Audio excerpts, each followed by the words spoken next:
Welcome to SMI classes for CBSE and Bihar Board by Mr. Ankit Kumar. Hello students, आगे बढ़ते हुए प्रश्नावली 1.1 का आज हम चौथा प्रश्न हल करना सीखेंगे। तो इसमें हमें HCF दिया गया है 9। ठीक है, HCF कितना दिया गया है? 9। किसका दिया गया है? संख्याओं 306 और 657। ये दो संख्याएं हैं जिनका HCF हमें 9 दिया गया है। कितना दिया गया है? 9। संख्याएं कौन कौन सी हैं? 306 और 657। तो HCF दे के LCM हमें ज्ञात करने के लिए बोला गया है। LCM भी किसका? उन्हीं दोनों संख्याओं का, 306 और 657। ठीक है, तो हम सॉल्यूशन इसका उसी तरीके से करेंगे जैसा हमें बोर्ड एग्जाम में करना है। तो नोट्स भी बनते जाएंगे और समझ में भी आ जाएगा। तो सबसे पहले लिखेंगे जो दिया है, तो हम लिखेंगे दिया है। और क्या दिया गया है आप खुद बताओ। HCF जो है वो 9 दिया गया, यही दिया गया है ना। तो सबसे पहले लिखोगे कि जो HCF है किसका? 306,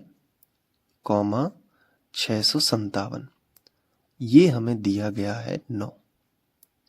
ठीक है, तो अब एक फॉर्मूला लगाएंगे और ये पूरा सवाल सॉल्व हो जाएगा। फॉर्मूला क्या है? हम नीचे लिखेंगे हम जानते हैं कि, तो इतना लिखोगे हम जानते हैं कि, और नीचे वो फॉर्मूला यानी वो सूत्र जो हमने जांच में लगाया था। अगर आपको याद हो तो जांच में क्या लगाया था? दोनों संख्याओं का गुणनफल बराबर LCM गुणित HCF। तो मैंने आपको कहा भी था कि ये जो फॉर्मूला है ये आपको याद कर लेना है। दोनों संख्याओं का गुणनफल बराबर HCF गुणित LCM। अब दोनों संख्याएं कौन कौन सी हैं? तो ये हैं 306 और 657। इनका हम गुणनफल लिखेंगे। तो चलिए हम 657 में गुणा किसका करना है? 306 का। तो पहले हमें 306 लिखना था, फिर हम 657 लिखेंगे। बराबर बराबर है तो बराबर का चिन्ह लगा दिया। अब HCF कितना है? तो HCF दिया गया है 9। गुणित लगा है तो गुणित का चिन्ह लगा दो। LCM क्या करना है? LCM हमें ज्ञात करना है, तो हम LCM यहाँ पे लिख लेंगे। क्लियर है ना? जो ज्ञात करना है वो हमने ज्यों का त्यों लिख दिया। अब क्या करेंगे? LCM, अगर हमें LCM का मान चाहिए तो ये जो 9 है ये गुणा वाली संख्या है, और गुणा वाली संख्या कहाँ आ जाएगी? बटे में। यानी आप यहाँ पे और इम्प्लाइज एट जो चिन्ह होता है इसका यूज कर सकते हो। तो ये जो 9 गुणा में है वो बटे में। तो पहले जो दो संख्याएं थी उनको लिख लो, यानी 306 गुणित 657। पहले इसको लिख लिया। अब जो संख्या 9 गुणा में है वो बटे में आ जाएगी, तो नीचे लिख दिया कि ये बटे में आ गई। और बराबर कितना हो जाएगा? LCM। मतलब अब काट पीट के जो भी उत्तर आएगा वो LCM कहलाएगा। ठीक है, तो चलो अब बहुत आसानी से हो जाएगा। देखो 9 से ये कट रहा है क्या? बिल्कुल, 9 एकम 9। और ये 30 ले लो पहले, तो 9 की दूनियां पढ़ो कि 30 से ज्यादा ना हो। तो 9 एकम 9, 9 दूनी 18 और 9 तिया 27। 3 बार में कटा। 27 निकल गए 30 में से, क्योंकि 9 तिया 27 हुए हैं। 30 में से 27 निकले तो कितने बचे? 3 बचे, तो हो गए 36। फिर से 9 से चला जाएगा, 9 चौके 36। यानी 9 से 306 34 बार में कटेगा। तो 34 यहाँ पे आपको लिख देना है और गुणित करना है 657, और बराबर आ जाएगा LCM। अब जो भी गुणा करके उत्तर आएगा वही LCM है, तो हम इसका रफ पेपर में गुणा कर लेते हैं। तो सबसे पहले हम जो अपनी बड़ी संख्या है वो हम इस तरफ लिख लेते हैं 657, और जो छोटी संख्या है वो हम अपनी राइट तरफ लिख लेते हैं, यानी 34। अब सबसे पहले हम 4 से करते हैं गुणा। कितने से करेंगे? 4 से। तो 4 सत्ते 28, या 7 चौके 28 की 8 हासिल आ जाएगी 2। फिर 4 पंचे 20, 20 और 2 22, 22 की 2 फिर हासिल आ जाएगी 2। फिर 4 छाऊ 24, 24 और 2 कितने हुए? 26। तो यहाँ पे आ गया 26। अब गुणित का चिन्ह लगा लिया नीचे। अब 3 का करो।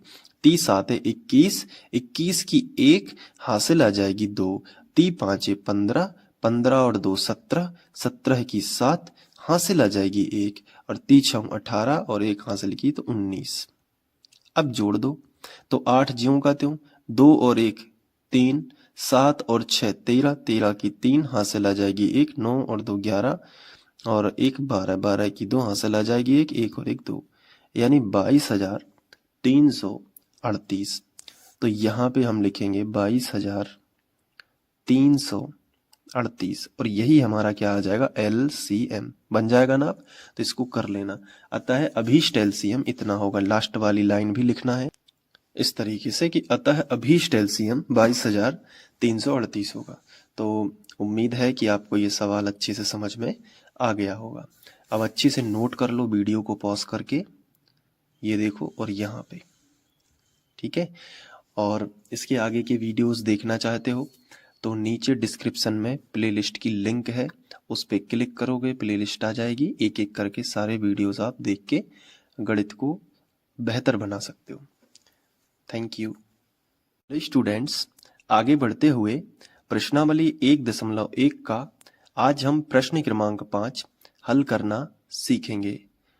ये जो प्रश्न है इसको समझना बहुत जरूरी है और ये बहुत IMP भी है, बहुत मोस्ट IMP क्वेश्चन है। मैं आपको बता दूं कि ये प्रश्न पूरी तरीके से लॉजिकल प्रश्न है, मतलब इसको पहले समझना पड़ेगा अच्छे से, फिर इसका सॉल्यूशन लिखना है, ठीक है। तो देखो कैसे है। इसमें सवाल में पूछा क्या गया है पहले वो समझो। इस सवाल में पूछा गया है कि जांच कीजिए कि क्या किसी प्राकृत संख्या n के लिए संख्या 6 के ऊपर n की घात अंक 0 पर समाप्त हो सकती है क्या। जांच करना है, मतलब हमें एक संख्या दी गई है 6 के ऊपर n की घात और पूछा गया है कि n का हम क्या मान रखें। मतलब n के बहुत सारे मान हो सकते हैं, 1 2 3 4 5 6 7, लेकिन इनमें से हम कौन सा मान रखें n के ऊपर इनमें से कि वो संख्या का उत्तर आए और उसका इकाई अंक 0 हो जाए। जैसे अगर हम 6 के ऊपर मान लीजिए 3 की घात रख देते हैं तो क्या होगा, 6 गुणित 6 गुणित 6 हो जाएगा। अब इसको करोगे तो 6 6 36 और गुणित 6 हो जाएगा। फिर हम इसको गुणा करेंगे तो आएगा 36 छक्के 216, 6 6 36 की 6 यहाँ सलाई 3 6 18 और 3 21, 216। लेकिन ये जो उत्तर आया है ये उत्तर नहीं चाहिए। n का मान हमने कितना रखा है 3, तो उत्तर आया है 216। लेकिन वो कह रहे हैं कि n का ऐसा मान रखो कि उत्तर में 0 पे समाप्त हो वो संख्या, मतलब आखिरी में 0 आए। लेकिन आखिरी में यहां पे क्या आया है 6। तो क्या n का कोई ऐसा मान हो सकता है, मतलब 6 के ऊपर क्या कोई ऐसी घात हो सकती है कि उसको हल करने से उसका उत्तर 0, उसका उत्तर में जो लास्ट वाला अंक है, जो इकाई वाला अंक है वो 0 रहे, वो संख्या 0 पे समाप्त हो। क्या ऐसा हो सकता है? तो देखो इस सवाल को ऐसे सोचो, उल्टा सोचो, ऐसी संख्याएं सोचो जो 0 पे समाप्त होती हो। तो आपके दिमाग में सबसे पहला कौन सा जो है उत्तर आता है? आप कहोगे सर 10, 10 0 पे समाप्त है। फिर आप कहोगे 20, 20 भी 0 पे समाप्त है। ऐसी तरीके से 30, फिर आप थोड़ा सा और आगे बढ़ोगे 40 50 60 70 ये तो है ही, फिर 100 बोलोगे, फिर और आगे बढ़ोगे तो 500 बोल दोगे, है ना। तो ऐसे आप संख्याएं कुछ ऐसी बता दोगे जो 0 पे समाप्त हो रही हैं। इन संख्याओं में क्या खासियत है? इन संख्याओं में एक बहुत बड़ी खासियत है, पता है क्या? कि जितनी भी दुनिया की संख्याएं हैं जो 0 पे समाप्त होती हैं उनमें 5 का भाग पूरी पूरी बार जाएगा ही जाएगा। देखो जैसे 5 दूनी 10, 20 में अगर हम 5 का भाग देने की कोशिश करें तो पूरी पूरी बार जाएगा। देखो 5 के 20।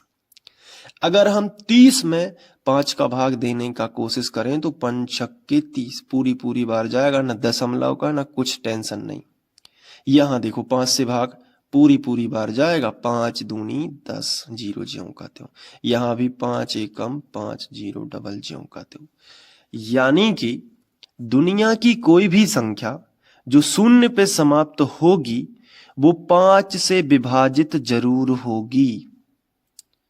इसका दूसरा अर्थ ये भी हो सकता है कि दुनिया की कोई भी संख्या जो शून्य पे समाप्त हो रही है उसका एक गुणनखंड 5 जरूर होगा। क्योंकि वो 5 से विभाजित हो रही है, इसका मतलब है कि उसका एक गुणनखंड 5 होगा, तभी तो वो 5 से विभाजित हो रही है। कैसे कह सकते हैं हम कि गुणनखंड होगा? जैसे 10 के गुणनखंड सोचिए, 10 का अगर आप गुणनखंड निकालो, 10 के अगर आप गुणनखंड निकालो तो कैसे निकालोगे? 2 पंचे 10, फिर 5 एकम 5, तो 2 गुणित 5 10 के गुणनखंड आएंगे। तो देख पा रहे हो ये रखा 5, तो 5 से 10 विभाजित पूरी बार हुआ है, इसका मतलब है कि 10 का एक गुणनखंड क्या होगा? 5 होगा। ठीक उसी तरीके से 20 के बारे में सोचो, 20 का एक गुणनखंड 5 जरूर होगा, निकाल के देख लो। 2 से भाग दो पहले तो 10 आएगा, फिर 2 से भाग दो तो 2 पंचे 10 आएगा, तो 5 आ जाएगा यहाँ पे, फिर 5 एकम 5। यानी कि 20 के गुणनखंड होंगे 2 गुणित 5, तो ये देखो ये आ गया 5। इसी तरीके से सब में तुम देख सकते हो कि अगर वो 5 से पूरी बार कोई संख्या कट रही है, इसका मतलब ये है कि उसका एक गुणनखंड 5 होगा। अगर कोई संख्या 2 से पूरी बार कट रही है, इसका मतलब उसका एक गुणनखंड क्या होगा? 2 होगा। ये ध्यान रखना, पूरी बार कटने का मतलब ही यही होता है कि उसके गुणनखंड में वो संख्या अवश्य ही होगी। तो ये बताओ हमें कि जो हमें संख्या दी गई है, क्या इसका कोई गुणनखंड 5 है? अगर इस संख्या का कोई गुणनखंड 5 निकल आया तो इसका मतलब ये होगा कि वो शून्य पे समाप्त हो सकती है, और n का कोई मान हम फिर आगे निकाल सकते हैं। तो पहले संख्या को ही टेस्ट कर लो कि क्या संख्या में कोई गुणनखंड 5 है। तो अब हम इसका हल स्टार्ट करेंगे। तो हम लिखेंगे दी गई संख्या, इस तरीके से हमने हेडिंग डाली, दी गई संख्या, और जो संख्या दी गई है वो लिख दी, 6 के ऊपर n की घात। अब इस संख्या में देखो कि इसके गुणनखंड क्या है, तो 6 के गुणनखंड 3 गुणित 2 हो जाएंगे, 3 गुणित 2 या 2 गुणित 3, जैसा आपका मन हो। तो और उसके ऊपर क्या होगा? n। तो 6 के हमने गुणनखंड तोड़ के देखे, कहीं भी इसमें 5 नहीं आया है, कहीं भी 5 नहीं आया है। तो n का कितना भी मान रखते जाओगे, जब गुणनखंड में ही 5 नहीं है तो वो कभी भी संख्या शून्य पे समाप्त नहीं हो पाएगी। तो यहां पे एक चीज और लिख सकते हो, अलग अलग n की घात भी लगा दोगे लेकिन 5 तो कहीं दिख ही नहीं रहा है, तो 2 के ऊपर भी n की घात लगा दो, तो क्या कहीं 5 आया है? आंसर है नहीं। तो यहां पे आपको लिखना है कि यहां संख्या 6 के ऊपर n की घात का कोई गुणनखंड 5 नहीं है। इस तरीके से आपको लिखना है कि कोई गुणनखंड 5 नहीं है, अतः संख्या 6 के ऊपर n की घात शून्य पर समाप्त नहीं हो सकती। यहां पे लिख लेते हैं। तो ये इसका सॉल्यूशन होगा। आई होप कि आपको समझ में आ गया होगा। और हेलो स्टूडेंट्स, प्रश्नावली 1.1 में आगे बढ़ते हुए आज हम इसका 6वां प्रश्न सीखने वाले हैं। 6वां प्रश्न एक लॉजिकल प्रश्न है, मतलब इसका हल तभी समझ में आएगा जब इस प्रश्न को, इसके पीछे के लॉजिक को बहुत अच्छे से समझ लिया जाए। देखो, प्रश्न दिया गया है कि व्याख्या कीजिए कि एक आपको संख्या दी गई है और एक और संख्या दी गई है, और बताना है कि ये भाज्य संख्याएं हैं, क्यों।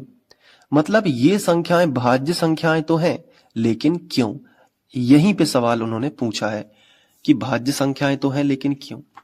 तो क्या आपने कभी सोचा है कि हम भाज्य संख्याएं और अभाज्य संख्याएं कैसे डिसाइड करते हैं? देखो मैं आपको बताता हूं। जैसे कोई भी भाज्य संख्या आपके सामने होगी, कोई भी भाज्य संख्या आपके सामने होगी, तो हम कैसे बताएंगे कि वो भाज्य है? देखो, जब हम उसके गुणनखंड निकालेंगे, यानी कि कोई संख्या गुणित कोई संख्या, तो उसके जो गुणनखंड होंगे वो 2 होंगे या 2 से अधिक भी हो सकते हैं। 2 से अधिक भी हो सकते हैं, तो निश्चित रूप से वो संख्या भाज्य कहलाएगी।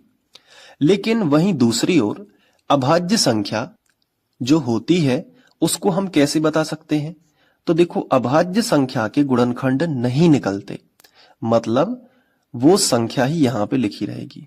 या हम ये भी बोल सकते हैं कि अभाज्य संख्या के 2 गुणनखंड नहीं होते। तो जिस भी संख्या के गुणनखंड 2 हो गए, समझ लो कि वो भाज्य है, और जिस संख्या का गुणनखंड ही 1 है तो वो अभाज्य है। जैसे अभी आप पिछले सवाल को याद करो, आपको एक संख्या दी गई थी 17, फिर 29 था, फिर 23 था। तो आपने देखा था कि जब हम 17 के गुणनखंड निकालते हैं तो वो नहीं निकलते, 17 एकम 17 ही होता है, तो 17 ही आएगा। और 29 के गुणनखंड हम निकालते हैं तो वो भी नहीं निकलते, 29 ही आएगा। उसी प्रकार हम 23 के गुणनखंड निकालते थे तो 23 ही आता था। तो 17 जो है अभाज्य संख्या की कैटेगरी में आएगा, 29 जो है वो भी अभाज्य संख्या की कैटेगरी में आएगा, जो 23 है वो भी अभाज्य संख्या की कैटेगरी में आएगा। क्यों? क्योंकि इसका गुणनखंड 1 ही है, खुद वो संख्या। जबकि यहां पे अगर मैं 12 लिख दूं तो 12 के गुणनखंड अगर मैं आपसे कहूं निकालो तो आप निकाल दोगे। 2 × 12, 2 × 6 और 3 एकम 3, यानी 12 को हम लिख सकते हैं 2 × 2 × 3, यानी 12 भाज्य संख्या है क्योंकि इसके 2 से अधिक गुणनखंड हैं। तो कोई भी संख्या जिसके गुणनखंड या तो 2 हो या 2 से अधिक हो वो भाज्य संख्या कहलाती है। तो हमें जो 2 संख्याएं दी गई हैं, हमें यह सिद्ध कर देना है कि इन दोनों संख्याओं के 2 गुणनखंड हैं, तो वो भाज्य संख्याएं हो जाएंगी। देखो, अब इस सवाल को बहुत अच्छे से करते हैं। सबसे पहले हम लिखेंगे हल, और जो पहले नंबर पे हमें संख्या दी गई है इसको हम मान लेते हैं कि ये है पहली संख्या।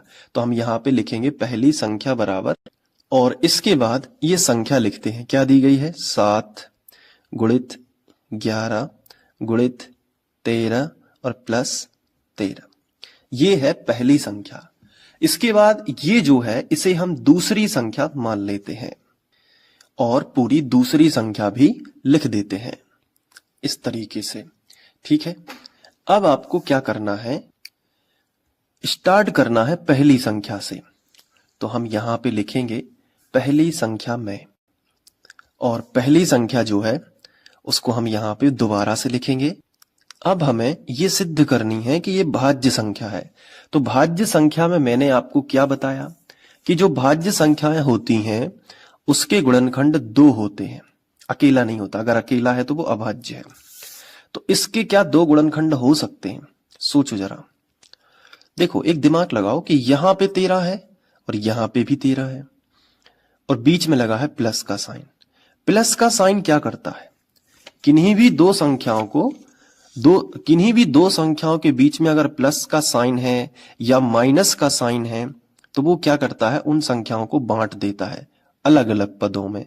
गुणा का चिन्ह ऐसा नहीं करता। गुणा के चिन्ह से पद अलग नहीं होते, लेकिन प्लस और माइनस के चिन्ह से पद अलग हो जाते हैं। तो आप खुद दिमाग लगाओ, ये जो प्लस का साइन है इससे हो क्या गया है कि एक पद पूरा ये बन गया है और दूसरा पद पूरा ये बन गया है। समझ पा रहे हो ना? अब इन दोनों पदों से कुछ कॉमन निकल सकता है, वो क्या है? 13। 13 इस पद में भी है, 13 इस पद में भी है, तो चलो 13 कॉमन निकाल लेते हैं। कॉमन निकालेंगे तो फिर लगता है कोष्टक, और पहले पद से पूछते हैं कि कॉमन निकलने के बाद तुम्हारे पास क्या बचा? तो उसने कहा देखो 13 मेरे पास था। पहले पद की स्टोरी सुनो। पहले पद ने कहा कि मेरे पास 13 था, वो बाहर निकल गया, तो अब 7 × 11 ही रह गया। तो हमने लिखा 7 × 11। फिर प्लस का साइन है तो प्लस का साइन ज्यों का त्यों। अब दूसरे पद की बारी आती है। दूसरे पद ने कहा कि 13 बाहर निकल गया, तो मेरे पास कुछ भी नहीं बचा। जब कुछ भी ना हो तो 1 मान लेते हैं। 0 नहीं मानना, 1 मानेंगे। अब 1 क्यों मानेंगे? क्योंकि जब हम 13 का वापस 1 में गुणा करें तो वो 13 की संभावना बनाए। समझ पा रहे हो ना? इसलिए अब देखो 13 ज्यों का त्यों। अब इसको जो है कोष्टक में जो है उसको सॉल्व करो। तो 11 × 7 = 77, और प्लस में क्या है 1। पहले गुणा करते हैं फिर जोड़ते हैं। आगे बढ़ो तो 13 और 77 और 1 कितने होंगे 78। इसको हम कोष्टक को हटा भी सकते हैं तो 13 गुणित 78 लिख सकते हैं। और यही सिद्ध हो गया कि जो पहली संख्या थी उसके दो गुणनखंड हैं, एक 13 और दूसरा 78।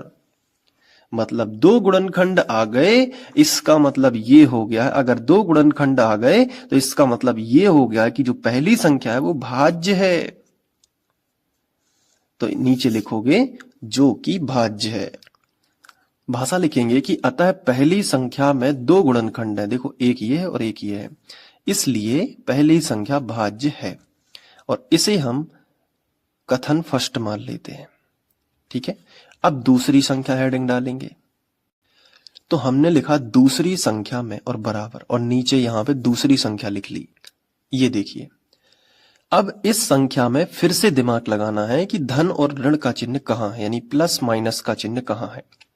तो आप कहोगे ये है प्लस का चिन्ह, मतलब ये पूरा एक अलग पद है और ये पूरा एक अलग पद है, क्योंकि धन और ऋण के चिन्ह अलग अलग पदों में संख्याओं को विभक्त कर देते हैं, यानी बांट देते हैं। तो बराबर के नीचे बराबर। अब क्या होगा कि इस पद में 5 है और इस पूरे पद में देखो क्या कहीं 5 है, यस ये है, मतलब दोनों पदों से 5 कॉमन निकल सकता है। तो हमने 5 कॉमन निकाला। कॉमन निकालने के बाद हमने ब्रैकेट लगाया और ब्रैकेट के अंदर पहले पद से पूछा कि 5 कॉमन निकलने के बाद क्या बचा तुम्हारे पास। उसने कहा 7 था, गुणित 6, 5 निकल गया तो बचा डायरेक्ट 4, फिर गुणित 3, फिर गुणित 2 और फिर गुणित 1, फिर प्लस आया तो प्लस 5 पूरा निकल गया कॉमन, फिर से दूसरा पद आ गया क्योंकि, तो 1 बचेगा यहां, है ना। अब आप समझ गए होगे इस कॉन्सेप्ट को कि कॉमन बस निकालना है और बस। अब इन सभी का गुणा करोगे तो 742 है ना, 742, इतने का उत्तर है 42 गुणित, अब इसका इतने का और गुणा कर लो तो 4 तिया 12, 12 दूनी 24, 24 एकम 24, यानी 42 गुणित 24, फिर जो आएगा उसमें फिर ये आखिरी वाला एक जुड़ जाएगा। तो अब देखो 5 ब्रैकेट के अंदर गुणा पहले किया जाता है, उसके बाद जोड़ना। अब गुणा में है 42 और 24 का गुणा, तो देखो 42 लिख लो एक तरफ, गुणित एक तरफ लिख लो 24। पहले 4 का करो, 4 दूनी 8, 4 चौके 16। अब 2 का करो, 2 दूनी 4 और 2 चौके 8।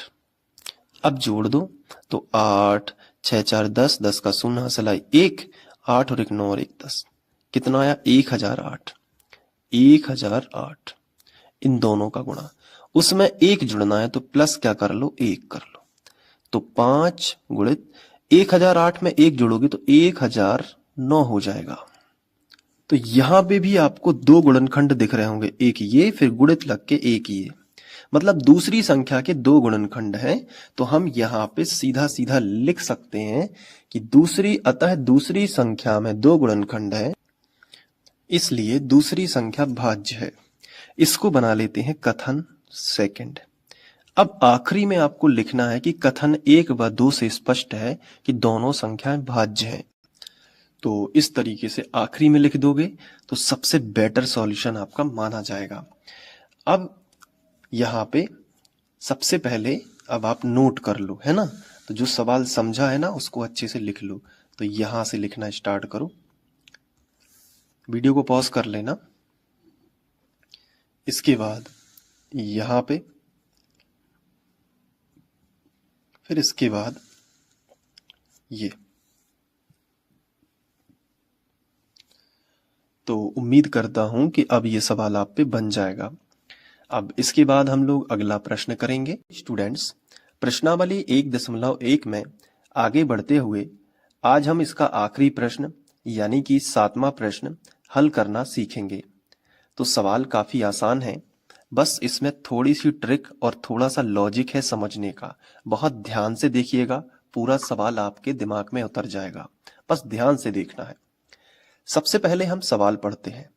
इसमें दिया गया है कि किसी खेल के मैदान के चारों ओर एक वृत्ताकार पथ है अब वृत्ताकार मतलब गोल आकृति का वृत्त जैसा, और पथ मतलब रास्ता है। कुछ इस तरीके से आप समझ सकते हो। बीच में खेल का मैदान है और ये पथ बनाया गया है, एक रोड बनाई गई है इस तरीके से। ठीक है, समझ पा रहे हो ना? सवाल को आगे बढ़ते हैं। इसमें लिखा है कि इस मैदान का एक चक्कर लगाने में सोनिया को 18 मिनट लगते हैं। मतलब मान लो कि इस वृत्ताकार पथ में ये सोनिया है, यहां से दौड़ना शुरू करती है या चक्कर लगाना शुरू करती है। ये सोनिया है जो मैंने यहाँ पे एस भी बना दिया। मान लीजिए मैं यहाँ पे आपको संकेत दे देता हूं कि जो ब्लू कलर है वो सोनिया के लिए है, एस मतलब सोनिया। ठीक है, मैं हिंदी में लिख देता हूं, चलो यहाँ पे लिख देता हूं कि ये सोनिया बनी हुई है इस पथ पे, तो मैंने लिख दिया। ये सवाल समझना बेहद आसान है और ध्यान से देखिएगा। ये सोनिया है तो सोनिया चक्कर लगाएगी। तो ये सोनिया जब चक्कर लगाती है, मान लीजिए इस डायरेक्शन में ऐसे चक्कर लगा रही है, तो जब ये पूरा एक चक्कर लगा लेती है, मतलब इस तरीके से चल के वापस यहाँ पे आ जाती है, तो उसे 18 मिनट लगते हैं। कितने मिनट लगते हैं? 18 मिनट। मतलब एक चक्कर लगाएगी तो 18 मिनट लगेंगे एक चक्कर में, एक चक्कर लगाने में। ठीक है, मैं यहाँ पे फर्स्ट बना देता हूँ, मतलब पहला चक्कर लगाने में। तो ये बताइए कि सोनिया जब दूसरा चक्कर लगाएगी तो कितने मिनट बीत गए होंगे? 18 मिनट फिर लग जाएंगे, तो टोटल उसे 36 मिनट लगेंगे। समझ पा रहे हो ना? मतलब दूसरा चक्कर वो 36 मिनट में लगा लेगी। अगर मैं कहूं कि तीसरा चक्कर कितने में लगाएगी, तो 18 तिया 54, तीसरा चक्कर उसे 54 मिनट टाइम लग गया होगा। मतलब जब तक वो 3 चक्कर लगा लेगी तो टोटल टाइम बीत चुका होगा 54 मिनट। और अगर वो चौथा चक्कर लगा लेगी, चौथा चक्कर भी लगा लेगी, तो टोटल टाइम बीत चुका होगा 72 मिनट। 18 चौके 72, क्योंकि एक चक्कर लगाने में उसे 18 मिनट लग रहे हैं। समझ पा रहे हो ना बात को? एक चक्कर लगाने में उसे कितने मिनट लग रहे हैं? 18 मिनट। सवाल को आगे पढ़ते हैं। आगे लिखा है, जबकि इसी मैदान का एक चक्कर लगाने में रवि को 12 मिनट लगते हैं। मतलब एक और किरदार है इसमें, रवि। तो हम यहाँ पे रवि की एंट्री भी करवा देते हैं। तो मान लीजिए कि इसी स्थान से रवि दौड़ना स्टार्ट करता है, तो ये रवि है। ठीक है, ये रवि है। तो यहाँ पे हम बता देते हैं कि ये जो है ये रवि है। यहाँ पे हम लिख भी देते हैं कि ये रवि है। रवि जब एक चक्कर लगाता है तो क्या होता है? रवि जब एक चक्कर लगाता है तो उसे 12 मिनट लगते हैं। मतलब सोनिया से तेज दौड़ता है रवि, क्योंकि उसका टाइम कम लग रहा है। रवि जब दौड़ता है या चक्कर लगाता है तो उसे केवल 12 मिनट ही लगते हैं और यहां पहुंच जाता है। जबकि सोनिया अपना एक चक्कर लगाती है तो उसे 18 मिनट लग जाते हैं। मतलब रवि आगे चल रहा है, इस बात से समझ आती है। अब एक बात और बताओ, पहला चक्कर लगाएगा जब रवि तो उसे 12 मिनट लगेंगे? बिल्कुल लगेंगे। तो दूसरा चक्कर जब लगाएगा तो कितने मिनट लगेंगे? तो आप कहोगे सर दूसरा चक्कर लगाएगा तो तब तक 24 मिनट बीत चुके होंगे। और जब वो तीसरा चक्कर लगाएगा तो 36 मिनट बीत चुके होंगे। और चौथा चक्कर लगाएगा तो 48 मिनट बीत चुके होंगे। समझ पा रहे हो ना? तो इसका मतलब ये हुआ कि सोनिया के पहले चक्कर में 18 मिनट, एक चक्कर लगाने में 18 मिनट लेती है, और रवि जो है वो और फास्ट दौड़ता है तो एक चक्कर वो केवल 12 मिनट में ही कवर कर लेता है। सवाल को आगे पढ़ते हैं। आगे लिखा है कि मान लीजिए कि वे दोनों एक ही स्थान और एक ही समय से चलना प्रारंभ करते हैं। तो हमने चित्र में वैसा ही लिया है, हमने माना ही है कि वो एक ही स्थान, मान लो ये वाला स्थान है, यहीं से दोनों चल रहे हैं एक ही स्थान और एक ही टाइमिंग पे उन्होंने स्टार्ट किया है। मतलब दोनों ने एक ही समय पे दौड़ना स्टार्ट कर दिया है। तो सवाल ये पूछता है कि कितने समय पश्चात पुनः प्रारंभिक समय पर मिलेंगे। मतलब सवाल में ये पूछा गया है कि ये दोनों दौड़ना स्टार्ट किए तो सोनिया हो गई पीछे, क्योंकि रवि फास्ट दौड़ रहा है, क्योंकि रवि को एक चक्कर 12 मिनट में वो लगा ही ले रहा है। तो इससे पता चलता है कि रवि फास्ट दौड़ता है। तो सोनिया चल रही है इस तरीके से, तो रवि चल रहा है इस तरीके से। तो ये बताओ मुझे कि अब ये दोनों जब दौड़ना स्टार्ट कर रहे हैं तो क्या ये कभी साथ में मिल पाएंगे? क्यों? क्योंकि इनकी तो अलग अलग स्पीड है। ये मतलब एक चक्कर लगा रहा है तो 12 और सोनिया को 18। तो जैसे ये चक्कर लगाते लगाते क्या कहीं मिलेंगे? देखो मैं बताता हूं। जब सोनिया 18 एक चक्कर लगाने में उसे 18 मिनट लग जाएंगे, तब रवि को कितने लगेंगे? 12 मिनट। मतलब वो 12 मिनट में जब चक्कर लगा लेगा, एक चक्कर जो है सोनिया एक चक्कर लगा के आई है ना, रवि एक चक्कर लगा के जल्दी पहुंच गया था। तो जब सोनिया 18 मिनट में अपना पहला ही चक्कर लगा के यहां पहुंची, तब तक रवि यहां पहुंच चुका होगा। मतलब सोनिया का पहला चक्कर 18 मिनट में लगा तो रवि का पहला चक्कर 12 मिनट में लग गया। सोनिया का दूसरा चक्कर जब लगा तब तक रवि का तीसरा चक्कर लगा उसी टाइम पे। मतलब जब सोनिया पहले से दूसरा चक्कर लगा रही थी, तब बीच में उसका दूसरा चक्कर भी लग गया और वो तीसरे चक्कर की तरफ गया, तब वो सोनिया से मिल गया। क्योंकि उस टाइम पे सोनिया दूसरा चक्कर लगा के यहां पहुंची थी और उसे 36 मिनट लगे थे, और उसी टाइम पे 36 मिनट पे वो तीसरे चक्कर पे पहुंचा। समझ पा रहे हो ना? मतलब सोनिया 18 मिनट में एक चक्कर लगाया और दूसरा उसने चक्कर लगाया तो वो यहां पहुंच गई दूसरे चक्कर तक, और 36 मिनट बीत चुके थे। तब तक रवि अपना पहला चक्कर और दूसरा चक्कर कंप्लीट करके जैसे ही तीसरे चक्कर की तब तक वहां पहुंचा तो 36 मिनट बीत चुके थे। तो दोनों की टाइमिंग क्या हो गई? सेम। और जब टाइमिंग सेम है इसका मतलब जगह सेम, क्योंकि दोनों ने एक ही जगह से स्टार्ट किया था ना। तो 36 मिनट बाद दोनों मिल जाएंगे। तो ये सवाल तो HCF का हो गया, सॉरी LCM का। अब वो कैसे, मैं आपको बता देता हूं। देखो सोनिया को लगते हैं 18 मिनट, तो आप 18 के गुणनखंड निकाल लो। 2 तिया 6 तिया 18।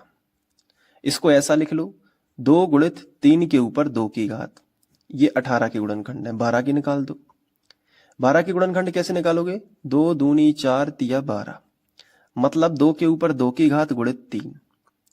अब चूंकि वो 36 सबसे कम नंबर है, लीस्ट कॉमन जो दोनों में है, कम से कम नंबर है, यानी 18 का भी और 12 का भी। वो 36 सबसे कम वो नंबर है जिससे 18 का भाग भी जाएगा और 12 का भाग भी जाएगा। 18 दूनी 36 और 12 तिया 36। समझ पा रहे हो ना? तो ये कम से कम वो नंबर है जिसपे ये दोनों टकरा जाएंगे। सवाल के अनुसार दोनों एक ही जगह एक ही टाइमिंग पे मिल जाएंगे। समझ पा रहे हो ना? तो 18 का जो है वो गुणनखंड, 18 के गुणनखंड निकालेंगे, 12 के गुणनखंड निकालेंगे और लीस्ट कॉमन मल्टीप्लिकेशन यानी 36 आ जाएगा। कैसे? लीस्ट कॉमन मतलब LCM निकाल के। तो फिर हम इनका LCM निकाल देंगे। किसका? 18 और 12 का। तो क्या होगा?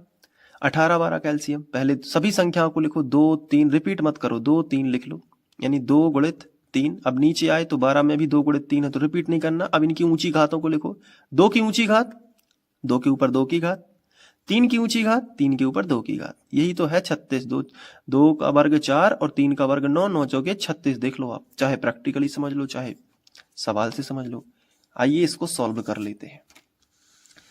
आप यहां पे लिखोगे 18 के अभाज्य गुणनखंड और नीचे लिखोगे 12 के अभाज्य गुणनखंड। अब 18 के गुणनखंड क्या होते हैं? तो मैंने आपको अभी बताया 2 गुणित 3 के ऊपर 2 की घात। और 12 के गुणनखंड क्या होंगे? तो वो भी बताया कि 2 के ऊपर 2 की घात गुणित 3। आप निकाल सकते हो, बहुत ही सरल है। अब लीस्ट कॉमन नंबर चाहिए, कम से कम वो नंबर जिसपे दोनों मैच हो सके। लीस्ट और कॉमन मतलब दोनों, मल्टीपल मतलब गुणनखंड, जो दोनों का मतलब ऐसी संख्या जिससे 18 का भी भाग चला जाए और 12 का भी भाग चले जाए, और कम से कम मतलब सबसे पहले पूछा है कि कब मिलेंगे। तो यहां पे 18 और 12। अब LCM में क्या होता है? सभी संख्याओं को लिखना है, बस रिपीट नहीं करना। केवल पहले संख्याएं लिखो। 2 लिख लो, 2 के बाद कौन मिला? 3 लिख लो। 3 के बाद वापस 2 मिला, नहीं लिखना क्योंकि लिख गया है। फिर कौन मिला? 3, नहीं लिखना क्योंकि लिख गया है। अब इनकी ऊंची पावर ढूंढो। 2 की ऊंची पावर दोनों में कौन सी है? ये 2 के ऊपर 2 की घात। 3 की ऊंची पावर दोनों में कौन सी है? 3 के ऊपर 2 की घात। तो ये LCM, मैंने तरीका बताया है LCM कैसे निकालते हैं। प्लेलिस्ट से देखोगे तो एक एक चीज अच्छे समझ में आएगी। अब 2 के ऊपर 2 की घात है, यानी कि यहाँ पे आप लिखोगे 4, और 3 के ऊपर 2 की घात है तो लिखोगे 9, और 9 चौके 36। अतः 36 मिनट बाद दोनों मिलेंगे। तो अतः वे पुनः 36 मिनट बाद मिलेंगे, रवि और सोनिया। ठीक है। अब अगर आपसे कोई पूछ ले कि दोबारा कब मिलेंगे, जैसे अब एक बार मिल गए 36 मिनट में, तो बस 36 दूनी कितने होते हैं, 72, यानी अगली मीटिंग उनकी 72 मिनट बाद होगी। इस तरीके से ये क्रम चलता जाएगा। ये है एलसीएम की पावर। बिना टाइम में भी खेल सकते हो, बता सकते हो कि कब मिलेंगे।